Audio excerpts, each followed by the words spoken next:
The past 3 to 4 days against 1960 have been completely insane. Not only am I very sleep deprived, like 28 billion resources lower, a bunch of troops down, but also these guys fight insanely well. They hit incredibly hard. They are incredibly coordinated.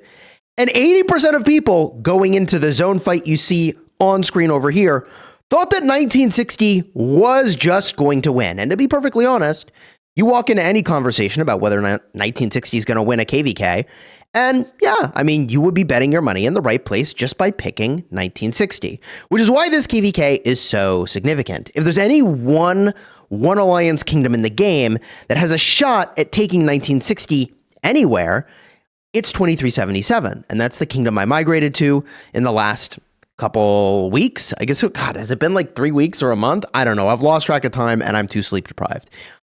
The point that I want to make here is I want to talk about what happened in this zone. I want to talk about the concession letter that 1960 sent out, and a bunch of streamers have been reading on stream or in their videos, so I think I can share it too. It's all over Facebook anyways, so whatever, it's leaked. And I'll share my thoughts on kind of what went down, all right? And a lot happened here in this zone. There were several key objectives, and I think going into this zone, the hope would have been for each kingdom to realistically lock in one pass as like a very safe objective. And some would even argue that, look, I don't know the flag distance here. Someone please measure this, but I'm pretty sure that the corner kingdoms, I don't know which ones exactly, have some kind of advantage to the pass over here based on their territory. So the point that I'm trying to make is that going into this zone, the objective was, hey, we want to pass, they want to pass. And, you know, in a crazy world, you might get 2 passes. And in an absolutely shoot the moon situation, you get full zone control. Because I would assume that you'd have a situation in a worst case that looks more like this, where like 365 got outmuscled by 93 for zone control, but they built a fort wall and like they'll be here for as long as they can sustain these forts. And forts are really tough to rally right now because people don't have the rally capacity. All right. So not only did 2377 accomplish the goal of getting one pass, but they actually were able to build our forts in front of the other pass as well and eliminate 1960 from having pass control in either place and had enough field control to prevent them from regaining either of these passes. In fact, we had enough field control that we were able to burn in places where they were not. Now, where they were, however, man, they hit hard. In fact, both groups, when they stack up into one place, just hit incredibly hard. It's completely insane. So you may be wondering, like, how is it that 2377 was able to create the situation if, in my opinion, the punch levels are not that different? And this is where I think it's most helpful to read the letter from the leaders of 1960, which is already posted on Facebook and other places, so I'm comfortable sharing this. So they say, first of all, the management team would like to give a sincere apology to every 1960 member. We're truly sorry that our mistakes in planning led to this loss of the Zone 4 war, especially to all the veterans and new immigrants. We deeply regret your high expectations for 1960 have turned into disappointment. Due to various factors combined, we've already lost this Zone 4 war. Even though our resilience remains strong, we must admit that we have been defeated. There's no denying that this loss is the fault of the management team, whether it was territorial planning, tactical decisions, or personnel arrangements. All aspects suffered from serious mistakes. It was a case of having strong frontline fighters, but weak leadership. The biggest reason for this defeat was that 1960 was too arrogant and underestimated the strength of 2377.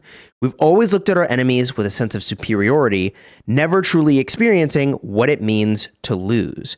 Moving forward, the management team will thoroughly review and restructure everything to address these issues. This is a big deal.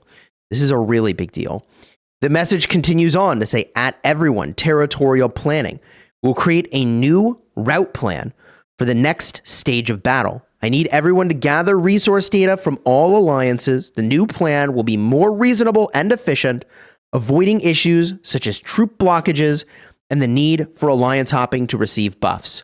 Now, I will pause in reading this for just a moment to talk about receiving buffs from alliances. Maybe they're talking about like the healing speed buff or something like that. But it's funny when you think about the territory that these groups had. We were on the outsides, kind of pushing in, and they had a big old oval in the middle.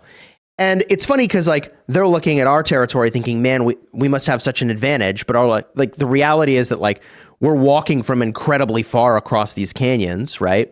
And we're looking at what they have for territory, and it's like, man, it's so compact and it's all farmed up, I think. And like they're all so close together and they can like attack up or down and just walk from exactly where they are. And they've got this flexibility. Now, granted, of course, like having more territory and surrounding your enemy is the stronger position. And what they had was like the equivalent, and I said this in streams, of kind of like circling the wagons from like a Western movie. But I guess the point is that both teams sort of felt like there were some headaches in like how the territory had to operate here. So next thing, and I would assume that has to do with like, maybe they're fighting from a shell that's suboptimal to fight from. That would be my guess. Like the territory is suboptimal or something. And they want all the holy site buffs from being in GT, I would assume. Anyways, personnel arrangement. All players, including farm accounts, will be more carefully and clearly assigned to prevent unnecessary troop losses. Many top players have already suffered heavy troop losses due to management mistakes. We will ensure this does not happen again. I'm not sure exactly what they're referring to there, but there was one moment on stream where we were watching like Addy and Genie, I think, hard filling and drop like 100 million, 50 million power, like something insane. I don't know what it was. It was nuts. Like a flag was just getting crazy swarmed and they kept filling. Resource reserves. The registration for this KVK was too rushed, leading to inadequate resource preparation for many players. If you still need more resources, please notify us in the Discord channel or communicate with the management team in advance. Finally, although we lost this zone, we've not lost this KVK. This defeat has made us aware of many issues we previously ignored. If we fall, we will rise again, just like a spring that has to be compressed to its lowest point before it can rebound even higher. That's why I need everyone to work together with us. The spirit of 1960 will never fade. We will clear everything that tries to stop us from winning this KVK. If you have any suggestions, feel free to message the management team. However, please also remember that we're ordinary people with jobs. Keep the words clean for your teammates. From Chisgule, Alano, and the rest of the leadership team, right? So let me share my thoughts on this. And you know, I've talked with some people and I've been sort of asking around for perspective. So here's my observation that of kind of what happened in this zone. That, you know, in addition to kind of what was mentioned here, a part of what happened in this zone is that we got in first. And the reason we got in first is that apparently there was a pass swarming blunder. And something happened where one of the players trying to swarm a pass, I don't know which one it was, lost like 10 seconds of DPS time, which might not sound insane, but like that's an insane amount of DPS loss for a DPS race. Like imagine ready, set, go, and then like only 10 seconds after go did one of the three armies that's supposed to be hitting the pass start hitting the pass. So that led to our getting in the zone first, which meant we got our sort of placement of choice for our forts with an above average or normal amount of time. Okay. This ends up being a really big deal, a much bigger deal than you would think. And, you know, look, even, you know, quarterbacks in the Super Bowl that are the best of the best periodically throw interceptions, right? Like I'm not, it happens. So like it sucks that in such a high stakes situation, a mistake is made, but like I'll make a mistake like that this KVK for sure. It's going to happen. Happens all the time.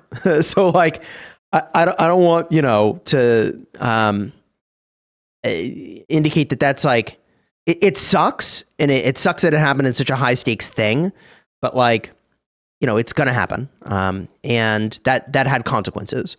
But I wouldn't expect that same mistake to happen in the next zone, right? And on the topic of consequences, and I know I'm a little bit scatterbrained because I haven't slept, so bear with me. But like the consequence of our getting what will likely be complete zone control over the next day or so, because presumably they've, you know, conceded the zone and they're going to just leave it, is that we get both zone 5 pass or both of these level 5 passes, which means we get to like build right on top of some of these objectives and presumably like we craftsman into this zone. And, you know, they craftsman too, but, you know, being able to come in from this pass to their northmost circle is huge. I mean, a lot is going to depend on who comes into this zone and what that zone entry kind of looks like. Like what is the power balance of the forces from the Middle Kingdoms going to be? But we have a huge advantage going in. Theoretically, this middle circle is kind of unclaimable for them, I would think. I don't know how they would get there. They'd have to land a fort. But like, we are coming out of this level 5 pass, bro. Like, presumably, craftsmen could get there to stop that. I don't know. What I know is that this is a big advantage for this zone. But the other thing I want to state and be really clear on is that this is just one zone, bro. A zone in which 1960 feels like they blundered a bunch. So much so that the management team, took ownership of that, which I think is a very strong sign of leadership, that they said, like, we did blunder, and they took accountability for, what happened, which I think is good. Like, I've always said that good leaders sort of take blame, deflect credit, and solve problems. And like, I think that, that's what they did in that mail, is they took the blame. The things that went well, I don't know if there's deflecting credit. I have to reread it, but like, they're going to solve the problems. And I think that's good. So anyways, going into this zone, we have a pretty big advantage, but the Middle Kingdoms are going to have a lot to say. And, what I said at the start of the KVK, in fact, before this like fighting even happened at all, is that, like our Middle Kingdom over here is going to have to offset what happens on the left over here, because obviously 1093 is stronger than 365. And, the top kingdoms over here are going to have to offset the fact that we now have a territory advantage, and we might also have a punching advantage. I think we might. It's hard to say. Like, a lot changes as more people get 6 and 7, open field marches, right? Like, a lot changes. So going into this fight, we have a definite territory advantage. But like, there's going to have to be a split of where these forces go. And like, they may need to put more of their forces over here. We may need to put more of our forces over here. But I also said before this sort of series of passes opened that this sort of an outcome was by far like the most interesting possible outcome for the KVK. If the, one side wins, on the left and another side wins on the right. Because now you have a real neck and neck race for what things look like. Like, if the 1960 side had won both of these zones, this KVK would be way less interesting, right? Regardless of who you want to win. I think we can all agree the KVK is way less interesting if the 1960 team was just actually just completely dominating, right? You'd almost look at it as like a foregone conclusion as to who's going to win at that point. So the fact that we won this zone, and that it's like, there's fighting over here and there's fighting over there. And like, obviously, 1093 has not cleared the zone, but like kind of won the zone, is a big deal. Now, this pass ends up being really major over the next, 10 or so days before the pass is open. I think it's Tuesday, not tomorrow, but like a week from tomorrow that the pass is open. I'd have to double check that. But I mention this because like, they have to hold this fort for a really long time if they think they're going to get this pass. And even then, like, these guys, I think, can just drop a flag and then they're touching the pass too. So like, this pass may not be obtainable at all. So it could be that their group also has 2 passes going into the next zone. And this is very significant because, as I was describing, like, the most interesting route for this KVK to go is it stays as even as possible for as long as possible. So now what happens in these next zones gets really interesting, okay? Because we get the advantage over here. They may get the advantage over here. There's going to be some sort of setup, and it's once again a battle for passes into Kingsland, right? That's ultimately what it is. 2 battles, really, for the circles and for Kingsland. And so the entry of the Middle Kingdoms is going to have to be a really big deal. But it's hard to push through forts. So, like, I don't know. Our Middle Kingdoms are going to have to try to get meaningful progress into this zone, along with, 365. And the Middle Kingdoms over here are going to have to try to get meaningful progress into this zone, along with 1960. You're going to have to subscribe to see how it goes. I think the most likely outcome is going to be 2 passes for each side. In fact, I think it would be the most exciting outcome would be 2 passes for each side, that our side gets the bottom level 6s and their side gets the top level 6s. That would be the most exciting outcome. If you believe that the 2377 plus allies situation can actually get this pass over here versus 1960, then it's possible that this becomes a 3v1. If you believe that the team on the left over here can get this pass, right, then it could become a 3v1, which would be brutal. Like at that point, I don't know how you win the Kingsland area if you have only one pass as a team. It feels unlikely. I guess at that point it goes to a draining strategy entirely. So let's talk about how draining this was. We get a look at my stuff spent. I have 2.1 million dead troops, mostly infantry. In fact, it's kind of amazing. Like I lost, almost 1.3 infantry. Cut that number in half. If you have my cav losses, cut that number in half. You have my archer losses. And I think that's in part because of my composition of my open field. That actually just makes perfect sense because my open field is 3 infantry, 2 cavalry, and 1 archer. So something like that actually, yeah. Plus I rally and garrison infantry. So I feel like that makes a lot of sense. In terms of resources spent, we're looking at 27.7 billion resources, including 6 billion gold. I guess it's 9.5 billion food. So food gold becomes my bottleneck this KVK.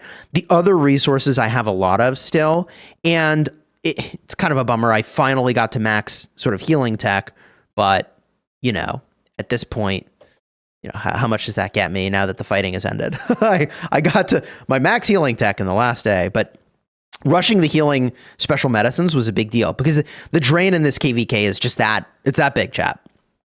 It's that big, like one zone. And I probably made out better than most from this zone, I would say, for people that fought as much as I did, because in this zone, I had previously spent 600 plus thousand action points to get as much tech as I possibly could. So I had a sort of tech advantage going in because I had more crystals, because I was 6x marching on barbs in the starting zone, but I really don't have rally garrison tech, and it didn't matter. That's the craziest thing. Is Orleans is a KVK where all that matters is the open field, and the rest is going to work itself out. It really is, especially at the caliber of kingdoms that are here, where anything is swarmable at any time by anyone. Genuinely, okay. Now, this is the least swarmable zone of all the zone fights that we'll have, and so some people definitely got wrecked. In fact, I got punished swarming some garrisons, but it is what it is. We're getting a zone win. That is worth the losses, in my opinion. But going into the next zone fight, I presumably will have my 7th March figured out. And at that point, I'll have presumably some rally and, garrison tech sorted. I don't know if I go for the marching orders. I probably will move in on things like swift marching and the infantry stats. That's the kind of stuff that feels to me like I can really go and push on that. Maybe I can get to max tech if I'm buying bundles every single day, which I have been. We'll kind of see. I'm probably going to end up streaming later today and do a bunch of other stuff. For example, maybe I'll do it today. I don't know. Maybe I'll do it tomorrow. Maybe I need to just mellow out. But I've got armament reveal thyself and some other fun stuff to get done. So yeah, maybe I end up doing that tomorrow, man. It's just been crazy and I'm exhausted. Are there any other thoughts I have about this zone? Yeah. So one last thing I want to do is give a shout out to 2377. The planning for this zone must have been insane because I feel like our entry was really, really good. I felt like the player commitment from 2377 was really, really good. There was a lot that went really well, I feel, in this fight. And are there things that we need to go improve? Of course there are. There's always things to go and improve. But I thought it was really well executed. So a big thank you to 2377 for having me here. There were a bunch of jokes. There was took Chisgule 6 years to find the right kingdom to be in. And it's oh my God. Okay, let's take it easy here. But things are very well run. It was very well executed. And I'm definitely looking forward to the fights that come next. And I'm going to be prepping because I almost feel like this outcome for 1960 means that they're going to come back and almost hit like a different kingdom entirely in this next zone. I'm telling you, there's no way they hit at the same level of punch, and they already hit really hard. But like, if they do the things they say they're going to do in this mail that came from their king, and Seawell's legit, man. He's going to do these things. In fact, arguably, like, Seawell traded so efficiently. Like, he may genuinely be one of the best open field fighters in this game. It's insane. Point for point, pound for pound, how well he did. Cortex pointed this out to me, but he was 5th on the kill board. Okay. So there he is. And then on the heal board, he is... Where? Where is he? 46. Insane. Dude is crazy efficient. Anyways, you enjoyed the vid, throw a like on here, consider subscribing. I am currently 76. You may recall that I was in the top, was it top 20 at the start of the zone? And then after I went to bed, I hung out around 60 and kind of stayed there, and that's where I've been. I'm 144 for healing and 76 for killing. And death points, I'm at 60. It's funny, I'm higher on death points. But, Mr. Hope and Wild Lion, look at them. And Addy, they're up at the top. Insane. BT Cyborg. I mean, dude, just these big claws up here. Big accounts. Baba's up here, man. And there's still a lot that can happen. So, we'll keep our eye on this pass over here and what goes down over here. From the data that I've seen, 365 is not losing nearly as many troops as 93, which is very interesting. And, of course that's the case. Like, forts are so advantaged to defend. It's crazy how advantaged forts are to defend. So, this fort wall makes a lot of sense, given the punch of these different groups. Anyways, enjoy the vid, throw a like on here, subscribe. If you want to see some of the streams where this all went down, I'll have 2 cards in the end screen. The one where the pass opened, and the one, I'll do the last fight we had over here. All right. Until next time, you have fun smashing your enemies. Take care, everybody.